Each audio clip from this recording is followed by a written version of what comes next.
Hello there, sports fans. I'm just doing a quick video on the proposed replacement for Obamacare.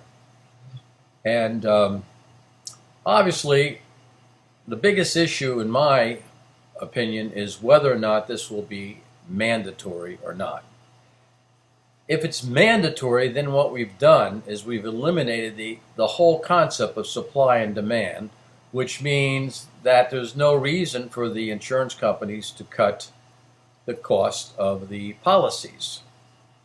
And if it's mandatory, that means that you don't have a choice of negotiating a certain type of policy that you might want to have. For instance, you might just want major medical, and you might want to say, okay, I will not undergo, say, chemotherapy. I will not undergo a heart transplant. I will not undergo some various heroic type of operations which you just don't feel comfortable with and you'd rather die. I think the whole issue here is whether either we're slaves when we're born and we're forced to buy something, or we can make decisions if we want to use that money to enhance our lifestyle, eat organic food, get things to treat our water, so that we're not poisoned by the poisons from the Roundup and everything else in our water system, and go for foods that are more expensive, but they might yield a little more longevity.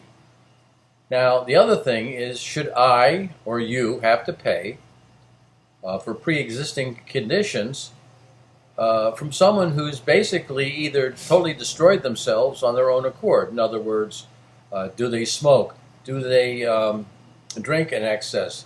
Do they do drugs? Are they doing hazardous things?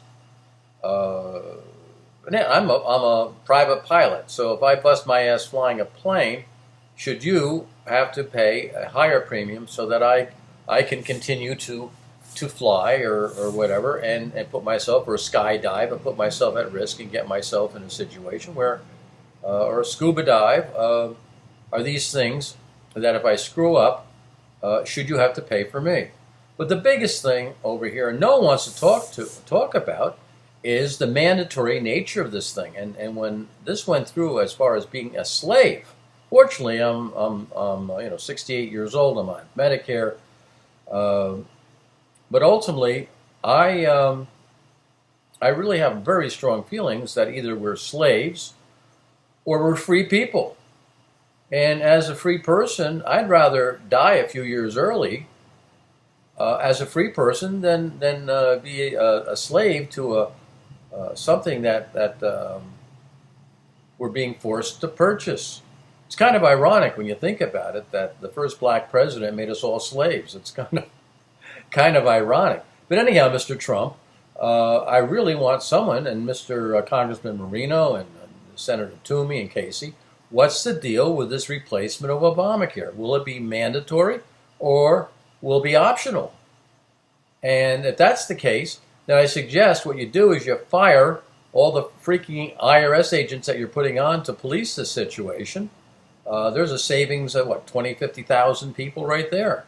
No, this whole thing is really stinks. And Mr. Trump, President Trump, if you want to lose your credibility, continue to make this thing mandatory. I know you said you're against mandatory health insurance, but let's see what you do, and let's see what these people put together, because to me that's the biggest issue here, the fact of whether it's mandatory or it's voluntary. And if you want to take the risk and you want to sign an affidavit, say, hey, I'm not getting insurance policy. If I get sick, let me friggin' die. That's a decision you make. But they don't want it. They want to have everybody pay. They want to suck everybody dry. And that's all I have to say. As Forrest Gump said, that's all I have to say about that. Hope everybody gets healthier, remains healthy, lives to 100 years old, and doesn't have to put out a dime for health insurance or medical payments because you're healthy. And when you die, maybe it'll be when you're 100 years old, pushing your lawnmower, and you go quick.